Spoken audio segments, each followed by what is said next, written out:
Ain't spontaneity fun?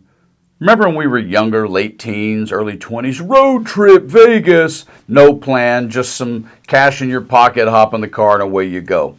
Yet as you get older, you begin to realize when you travel or you plan things, having a plan, a budget, and being transparent about it with whomever else is going with you, such as maybe your kids, is probably a better idea. But when it comes to the Trump administration and Donnie Dipstick, along with his Secretary of Defense, Putz Pete Hegseth, yeah, planning, transparency, not so much. And in this breaking story, that can be incredibly damaging to so many Americans and not the ones you're thinking of. And I'm going to show you that story in just a few seconds because it is staggeringly amazing how incompetent these people can be when trying to make the ploy they're making with the Alien Enemies Act and what's going on in Los Angeles. But I'm going to show it in a few seconds. Take a listen to what they were driving at Pete Hegseth about, which he fails and refuses to answer. Check this out. Mr. Secretary, we're both from Minnesota, so there's no need for the Marines to be deployed. So here are my budget questions, though. How much are these deployments going to cost for both the Marines and the National Guard? I will yield back my time if the Secretary refuses to answer the budgetary questions I put before him.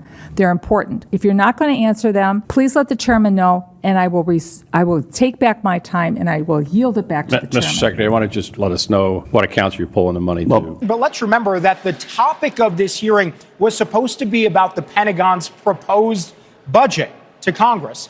The problem there was that the Pentagon has not yet fully proposed a budget in detail. There were a lot of holes in there, and so there was some frustration there, not just among Democrats, but even among some Republicans. Secretary of Defense and the Pentagon, of all the finger pointing, and they don't even have answers for this? Challenges our department under the previous administration squandered a lot of that. Please, I want your plan. I've had difficulties with the prior administration, and I don't mind calling them out. What is your plan for the future? Can we get that in writing and on paper so that we know where you're going? Because we don't have anything today. We have zip, nada, and knowing where you're going. You could talk percentages, you can talk about whatever you want, but unless this committee sees dollars and cents and where you're going and what your plan is, then we may reconsider what you need to do to go forward. Give us the details. This breaking story is firmly in the old cliche of cart before the horse. Because what have Donald Trump and Pete Hegseth done?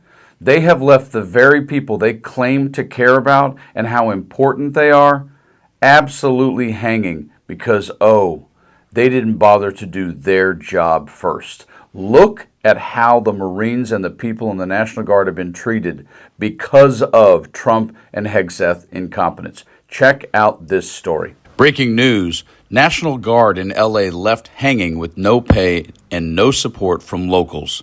In the Donald Trump administration's haste to federalize California National Guard troops to hit the streets of Los Angeles to protect ICE agents grabbing immigrants, the Pentagon has dropped the ball on providing the paperwork that would get them paid and activate their benefits, according to a report. In interviews with more than a dozen of those deployed, Military.com found frustration that the Department of Defense, under Secretary Pete Hegseth, is not upholding its obligation to provide their formal activation orders, the critical paperwork that not only authorizes their duty status, but also unlocks pay, TRICARE health benefits, and eligibility for Department of Veterans Affairs benefits. The report notes that the hasty move to send the Guard to L.A., bypassing a request from Governor Gavin Newsom, is a contributing factor to the snafu. Add to that the unpopularity of the militarized occupation of an American city has put off local merchants who are normally supportive of the military. According to the report, the failure of the administrations is indicative of a slapdish mission where the welfare of troops has not been a priority. Several service members described inadequate living conditions at staging areas such as the military facility at Naval Weapons Station Seal Beach on the outskirts of Los Angeles, where soldiers are sleeping outside on cots due to a shortage of space. Others cited intermittent issues with food and fuel supplies. The report adds that traditionally, when the National Guard is deployed to assist in distressed communities, they are welcomed with open arms, but soldiers are getting the cold shoulder this time. In quotes, one middle-level officer said their unit would receive extremely generous help when deployed to combat wildfires, including water, sports drinks, and food, which played a significant role in morale and tightened the Guard community relationship. The report notes before adding one officer conceded, this is a situation where we're against the community. Just take a moment and fathom how you would feel if you were a part of a group plan and no one figured out how you were going to have any money for food or where you were going to sleep after you were already there. That is how incompetent.